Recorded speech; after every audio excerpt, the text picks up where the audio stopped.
Hello and welcome back to the Book Marketing Tips and Author Success Podcast. This is Penny Sansevieri and Amy Cornell. And we are doing a show, we've been doing this for 5 years. And every time I think, oh my gosh, like we've covered all the topics, and I realize, oh, we haven't covered all the topics.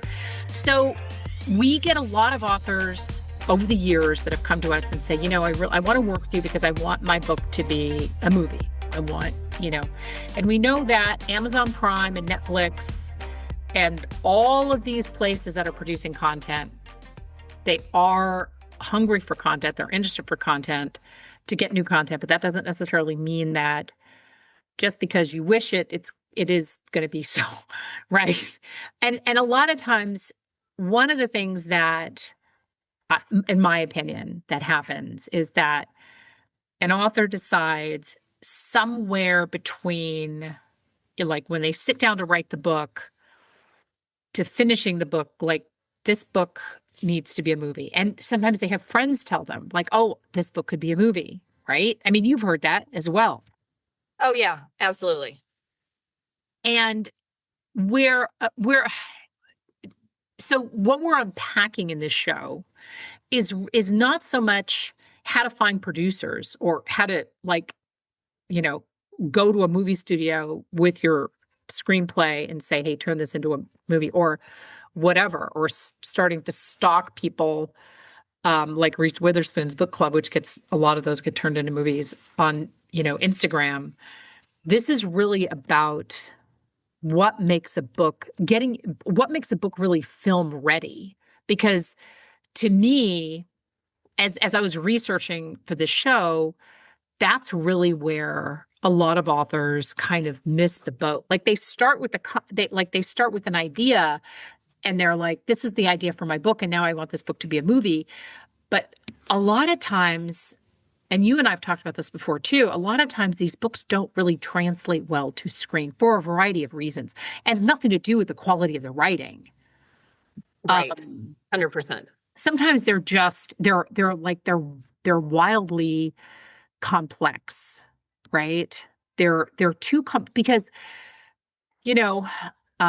budget conscious stories are stories that are going to have broader appeal to many of to getting this book getting your book or your screenplay in front of someone who would turn it into a movie. Fewer locations, minimal. Like if you have a book that is science fiction and it's kind of a la Star Wars and you have all these special effects and all this stuff and planets and set designs, like that's something that becomes a little bit less likely. I mean, it can happen, but it's a lot harder to get the attention because it's so complex. Exactly. And this harkens back to a lot of the media shows we've done, Penny. I think, Yeah. What I mean, the harder it is to explain, the more you have to include for somebody to get it. Yes. All that kind of stuff weakens your chances of getting a positive response. It really needs to be an instant, oh, this is great. Oh, that's so obvious. Oh, our market definitely will love this. Our viewers will love, it needs to be that. Nobody is going to spend an extra few minutes trying to figure out if it's viable. If they're doing that, it's already dead in the water. Yeah, for sure. Absolutely, for sure. The other thing to consider too is that a lot of times what happens is that authors, and I know we sound like we're just being like buzzkill all over the place. We really aren't. What we're trying to do with the show is save you a lot of money, and I'll get to that in just a minute. But a lot of times authors will see movies Harry Potter's a great example, just because we had so many authors that came to us and said, my book is similar to Harry Potter. I think this could be a movie. Right. By the time the trend is popular, and this is worth anything, right? Even with book talk on TikTok and all that, whatever, and all that other stuff. By the time the trend is super popular, it's already passed because it takes so long to get from book to movie. I mean, generally, it can take years. We had an author who had an option for a movie deal, and I want to say this is actually before Amy and I started working together. So this goes back 20 plus years. And I don't think, to the best of my knowledge, I don't think it ever got turned into a movie, you know? No. Yeah, So, exactly. so it takes that, it takes a lot of time. One of the things that kept coming up over and over and over again as I was reading through some of this stuff is the decision to adapt a book, something that you addressed, Amy. The decision to adapt a book comes down to whether the book can be pitched in an elevator pitch. So 30 seconds, the core of the book, if you have to spend a lot of time, well, but then there's this, and then there's this, and then there's that. The book isn't maybe tight enough to be published in the first place, but B, if you're pitching this book, you're gonna completely lose your market, right? Mm-hmm. Oh yeah.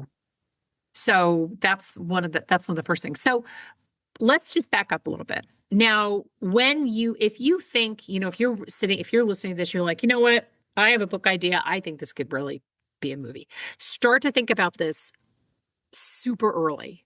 Start to think about it even before, I don't want to say, before you put pen to paper, but before you start packaging this book up for the world to see, because your packaging is going to make a huge difference. And this comes down to the cover. And honestly, we have done so many shows on cover design and author branding and everything. So I'm going to be referring back to those a lot because all of that matters. So covers, Amy, you and I talk about this, hugely important. Titles. I just don't know. We see sometimes really complex titles that are hard to pronounce, hard to understand, don't necessarily make sense for the genre. Right. You need to be an insider to get it, which is also problematic. Oh, so problematic. Yeah. And that's usually why the authors love it. And we can understand where you're coming from. Like, no, this title is so clever. Once you understand it, it's like, yeah, but that's not how things start. You know what I mean? Yeah, exactly. And then of course, they talk about tracking your data. Absolutely. You want to track your Goodreads stats, your reviews, all the things. Producers, if somebody is really interested in, the book, I mean, that should be part of your package. And we'll talk about the package in just a second. Producers can easily find sales data because they have access to that, but having it all kind of in one place, this isn't something that you have to lead the parade with, right? So you publish your book first, you put together a great cover, a great title. Amy, speak to the author presence part. Yeah. I mean, and this, again, this mirrors what we talk about with just coverage and media in general, but your social media, where are you showing up online when you search your name, when you search for your book? Mm-hmm. That's all absolutely matters. Your website. I mean, you have to have a website. You have to have a brand. And I mean, and this is why, not to be insensitive, but why Penny and I roll our eyes when authors show up and their book is barely, it's fresh on Amazon. You know what I mean? Like the submit button is hardly cooled off and they're like, I need a movie deal. It's like, well, hold on now. No. Like there's nothing out there about your book that signals this should be a movie, Yeah. So all of these things, this like packaging your product, if you're serious about making your book into a movie, you got to get serious about developing a brand and a platform and getting, I don't want to jump the gun, but getting reviews, like Penny said, your Goodreads data, reviews on Amazon. No movie studio is going to take a chance on something that hasn't already proven to be popular. Right. That's not how this works. Great books that people love and are obsessed with get made into movies. Unknown books by unknown authors do not. Yes. That is just like the cold hard truth, unfortunately. And that's again why, Penny, I love that you wanted to do this show, because we're really digging into what does it take? And this is not about like, oh, write a great story. It's so much more complex than that. If you're serious about it, make this your business. Make packaging your book ready for a studio. Yeah. Not all of it you can control immediately, some of it takes a lot of hustle. Right, exactly. And we talk a lot about, everything is your resume. So your website, strong author branding, the social proof, just in terms of, the reviews and all of that stuff.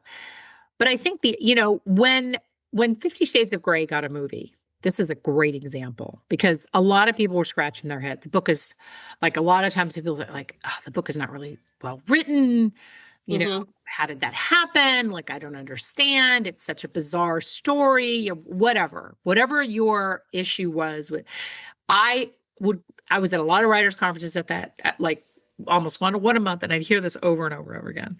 And the difference between that book and a book that is potentially similar or 50 Shades adjacent, whatever that is, the author branding was spot on, the cover was spot on, the social proof, the reviews, it tracked with all of the metrics that these studios look for. And it was also easy. Obviously, it was high concept. It was easy to produce because it wasn't set in 50 million different locations on planets and all. Not that science fiction can't, because sci-fi is a very, very popular, genre, but you've got, for producing a film, but that's really where the author branding, the website, this author from the get-go thought about her brand out there in the world, and her brand is her resume. And that's the difference between, this head scratcher where people are just like, well, how did that really happen?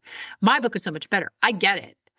But if you don't have if your resume isn't tightened up, this job's going to go to a different candidate. You know what I mean? Exactly. Yeah. So now the other thing now this is kind of where I'm going to get like, okay, so I'm just going to get on my soapbox here for a hot second. Love it. So there are a lot of companies out there that will tell you, so I will write your screenplay. I had a company maybe 5 years ago, and I think I bitched to Amy about this. And it was this guy kept emailing me. I don't know if it was a guy or who it was. But anyway, I remember the emails. Like, we really want to work with your clients. And they were giving a hefty commission on a $20,000 book trailer. $20,000 book trailer. Hello. And the idea was that they would create this book trailer, this sizzle reel, so to speak, right? That they would then send to producers. She's already laughing. You already know where this story is going. Big flashy trailers, expensive sizzle reels. You don't need any of that. People, anybody that you talk to in Hollywood are just like, honestly, that just really rarely helps. So save your money, pocket your money, spend it instead on your website, your cover, all the things, doing the right kind of marketing. So that's the first piece of it. The second piece of it is writing your own screenplay. If you want to take a screenplay class and turn your book into a screenplay, more power to you. That's great. That's not necessary to get a deal. The things that are necessary to get a deal is to have a book that people a book cover that looks like a movie poster, and a book that people are resonating with, and all the things, right? Mm-hmm. So,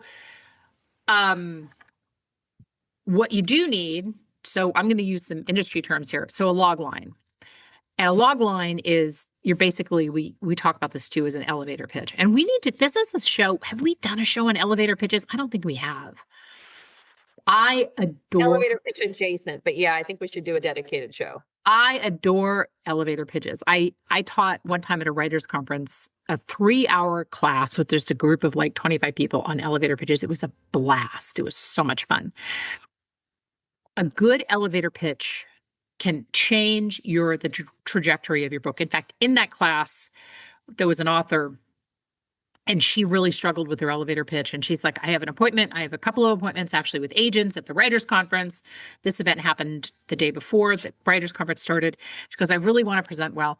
So we worked on our elevator pitch. We got our elevator pitch down, and she actually got a literary agent, and then she got a book deal from a really tight elevator pitch with the same book that she had been trying to sell at prior writers' conferences for years. So spend the time on an elevator pitch. We will do a show on that for sure. The next one is a treatment. And a treatment, treatment is really just a synopsis. Mm-hmm. A synopsis 1 to 3 pages, um, 3 acts, setup, conflict resolution. That's basically, don't overthink this. This is what happens a lot of times too, Amy, and you and I have seen this. Authors completely overthink the process when in fact, it's actually really pretty simple, right? You know, um, Yeah. the elevator, and an example of an elevator pitch is, and I use this one from Outlander. An English combat nurse from 1945 is mysteriously swept back in time to 1743. Right? That gets people's attention. That's an Right. example. When we do elevator pitches, we're gonna dive more deeply into that. As I said, elevator pitches are just my jam. I really, really love those. Here's an elevator pitch from Jaws, actually. 1975, so the original Jaws, not like the 50th. How many? I don't know how many Jaws movies they have. I think there's like 50 or 60. No, but when a killer shark unleashes chaos on a beach community, a local sheriff, a marine biologist, and a grizzled fisherman must hunt it down before it strikes again. Boom. Like Hmm. that's the kind of that gets your attention. That's an elevator pitch. Elevator, Exactly. elevator pitch. I mean, you've worked with authors. I mean, you do when you do evaluations on the retail pages. How many authors have elevator pitches that you work with? Very few. Yeah. Yeah, it's few and far between. And most of the time, and I'm not knocking, I mean, it's just it really does take a lot of work. But a lot of times it's just a shortened version of the synopsis as well, Yeah. like a chunk of the synopsis, not something that can really stand on its own. Yeah. Yeah, exactly. And I think that it's, and your elevator pitch isn't just something that you're going to use to pitch this book to studios, right? Your elevator pitch is something that you're going to use when you go to networking events. Somebody asks you what your book is about. When you go to, writers' conferences / networking events, and to put on your Amazon retail page. Your elevator pitch is crucially important. So we're definitely going to do a show on that for sure. But I think really, I mean, again, Amy, what am I leaving out here? Because what this really comes down to is get away from the glitz. And even like we've had authors say, well, can you pitch Reese Witherspoon's book club?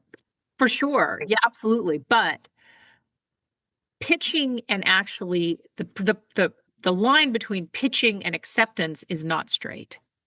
No, You know what I mean? no, not for huge opportunities like that. Not for huge opportunities. So you really have to you have to kind of, I mean, this is a weird word that I'm going to use, but you have to sort of backfill this with all the prep work that you're going to do, because everything that you put out there is your resume, everything on social media, your book description, your website, your cover, absolutely everything is your resume. And it's the difference between you, I use the job analogy, getting the job or it going to somebody else, right? Right. Yes. And to steal a line from pop culture, show up with the receipts, right? Oh my gosh, I love that. Yes. You want receipts for everything. Oh, reviews, got those. Oh, amazing cover, got that too. Are people obsessed with my book? Yes, they are. Check out all of the, you know what I mean? Look at my social media right now. I mean, be prepared. Put yourself in the position of being across from somebody that is asking you to prove that you have all these things ready to go. And if you don't have a quick, easy, impressive answer, you're not ready. And I love the tip, and we've mentioned this for other things. When you start developing your log line and, your treatment, your synopsis, read it out loud. Oh, yes. Film yourself, whether it's just on your phone or if you want to do it on your computer, if you're used to creating content, video content.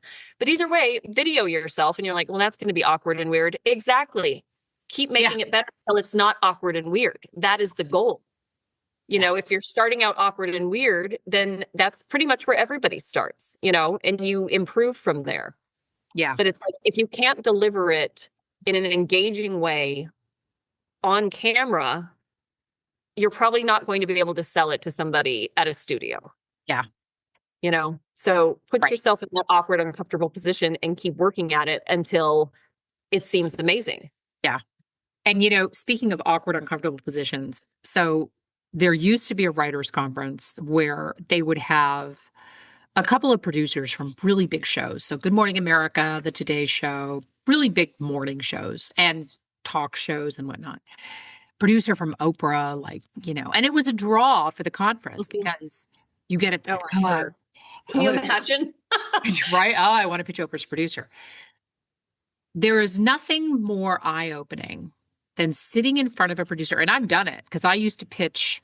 I used to go to New York a lot. Now, that's all changed, and pitch producers in person. And I've had meetings with the Today Show people, and there is nothing more overwhelming, humbling, and intimidating than sitting in front of a producer who's getting like 2,000 pitches a week and trying to keep their attention with your pitch.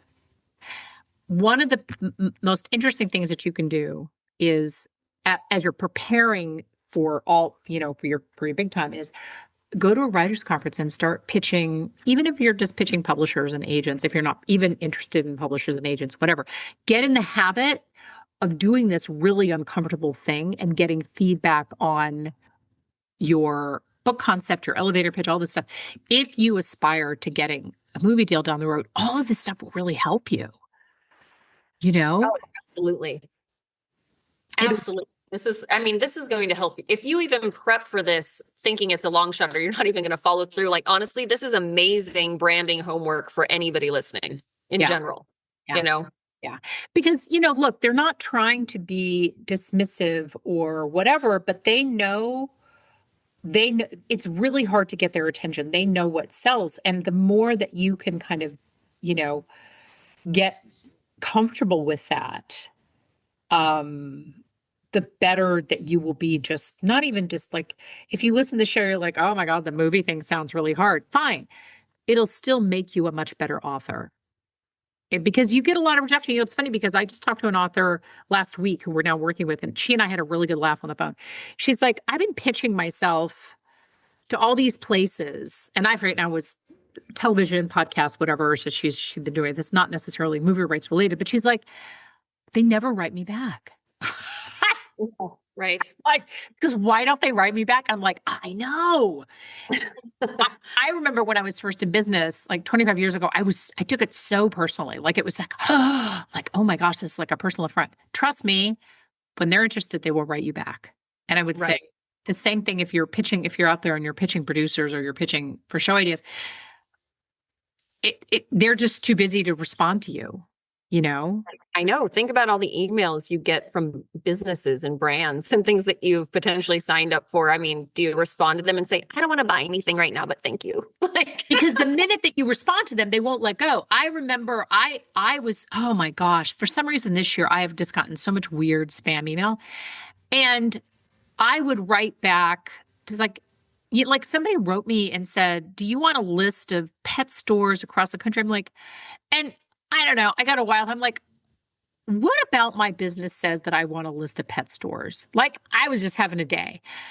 I must have gotten I had finally had to like block got 25 emails back from this. Like, right? Because that's what everybody's like afraid. Like, the minute you open up the floodgates, oh my gosh. But I would just say, don't overthink this. And then if you get to that point where you feel like, I feel like I'm ready. Like, I know I've done all my research. You have the option of going the DIY route, certainly. That does require, like, you got to have contract knowledge and research, and you got to maybe know somebody who knows somebody. That's another thing. Like, sometimes people will say, I remember one time, and I know I'm going back to I'm sort of commingling the pitching television conversation with pitching producers, but I remember one time I had an author say to me, I know somebody, it was this weird connection. It wasn't even like the Kevin Bacon, like 6 degrees of separation. I know someone who knows the dog walker. No. Of the dry cleaner. Of course. Of the beauty salon. Of the something that Oprah uses. Like, it was so far afield, right? And I was like, so I'm supposed to use I was confused. Like, am I supposed to hire the dog walker for my dog? Like, I didn't know where to start with this. Yeah. Where do I start with this? So sometimes those connections, I mean, a lot of people say, like, oh, I know such and such.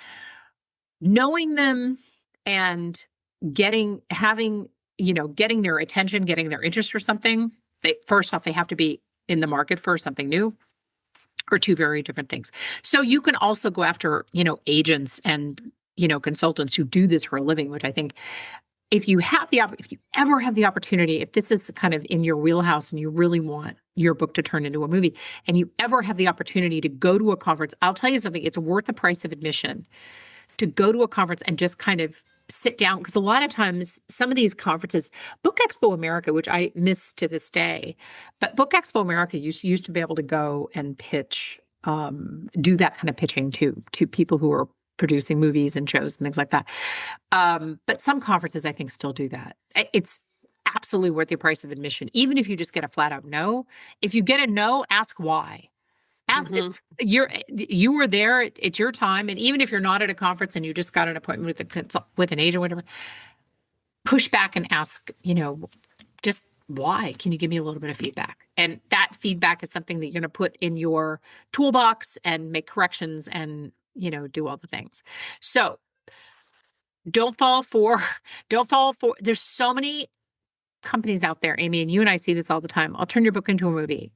Yeah. And oh my gosh, I get this for my nonfiction book marketing books. We've talked about this on the show before. It makes me crazy.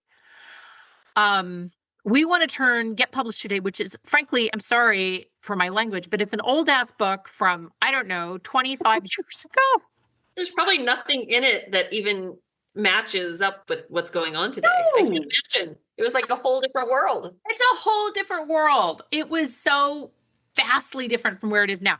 We want to turn this book into a movie, and they'll call me and then legitimately sound like, oh, we're super interested in this book for a movie. Like, are you even paying attention to what you're doing?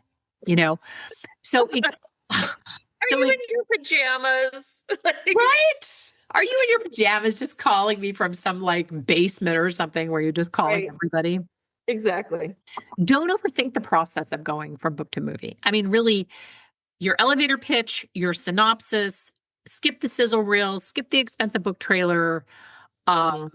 It's not going to let you, these things are not going to, the glitzy book trailer or the screenplay is not going to let you jump the line at all. Right. Exactly. But thinking about the book cover, what you are putting out there is as important as, that's the thing that's going to get you to, that's potentially going to get you to that, to that movie deal. I am really excited now to do this show on elevator pitches. I know. We need to record that. Now I see, this is what we do. We get really excited about shows. We're like, oh, we have to do a show on this. We have so many show ideas sitting in the queue right now, but we definitely have to do the elevator pitch show in the next few weeks, because I think that's something that authors can use, whether it's for screenplay or just whatever, pitching your book to be a movie. The elevator pitch makes a huge difference. Absolutely. And I think to your point about the packaging, Penny, when you mentioned at one point, and I didn't want to stop the trajectory, but you said, if you can't pitch this succinctly and, in an engaging way, then, honestly, maybe your original storyline isn't even as tight as it should be, let alone will it translate for a movie. And I thought that was so smart, because this is also one of those situations that if this is something you're serious about, you better have a damn good book. Yeah. And I think there's a lot of authors that could resonate with the fact that, maybe a year later after their book is out, I think a lot of them can say like, oh, I would have done this a little different. Or, you know what I mean? Now that I'm getting feedback from reviews, I should have gone with this like I originally, you know what I mean? There's those things. And if you're serious about having a book turned into a movie, think about making those improvements. Yeah. It's going to help your book either way. It's going to help you as an author. It's going to improve your author business, which is definitely, like we've been saying this whole time, matters. That's at the base of this. Yeah. But definitely make sure, that was one thing that stood out. And what you were saying about, you have to have the platform, you have to have the reviews, you have to have the social proof, and also make sure you have a really, really great book. Yeah. And sometimes that's not the first edition that goes out. That's just the reality, especially if you're a new author. Yeah. Yeah. So if you're serious about this too, make sure you've put out the best version of that story. And if it means a few tweaks, make those tweaks, because either way, your readers will love it. Yeah. And that should also be a goal, you know? Don't forget your readers and with the goal of hitting the movie deal. Right. And I think that, to your point, a lot of times authors show up with the book thinking that the movie deal, they show up with the book tethered to this imaginary movie deal because they think that's the thing that's going to get them to the next level. Right. Yes. So it's a little bit, they're sort of, they're putting the cart before the proverbial horse, as it were, in a sense. 100%. You know, and we do see this all. In fact, the majority. So here's a tip, y'all. If you contact us, we love hearing from. We get so many authors that contact us from the show, just feedback or work, reviews, or want to work with us. If you tell Amy, because Amy's going to be the first person that you talk to, if you tell Amy that you want your book to be a movie, that conversation will literally never go anywhere. Only because, I want to work with a book. So typically, if that's a long-term goal, that's kind of a different conversation. But typically the conversation is, I want to work with a publicity firm so that my book turns into a movie. Understanding that is a long process is great. Right. But the majority of folks who kind of have that in mind want to have, it's more immediate for them, I guess. Yes, 100%. It's if you come at us with that, to me, that translates as, I don't really care what happens or what you do, just get me there. You know what I mean? It's Right. That's not the way to be engaged in your own success. You're not learning from that. You're not understanding the industry if that's your viewpoint. You know what I mean? There's all these little signs that you're going to be missing out on these important building blocks in just your author education and building your author business. Yeah. If you're looking that far ahead and missing what's right in front of you. Yeah, exactly. I completely agree with that. So we want to thank you so much for tuning in. This was a really fun show to do. We are going to, like I said, do a follow-up on the elevator pitches. And I got to say, y'all, you're really coming through with the reviews. Listen, subscribe to the podcast so that you get a notification every time we launch a show. And we publish a show every Friday. If you're a new listener, welcome, welcome, welcome. Amy just pointed out we're up to 95 ratings and reviews. We want to get to 100 before the end of the year. So we just need 5 more, and that shouldn't be that. Y'all are awesome. You are always giving us feedback on shows. We get emails from authors all the time. So we appreciate that. 5 more, do it. Just get us to 100. That would make us super happy. We want to thank you so much for tuning into this show, and we will see you next Friday. Bye-bye.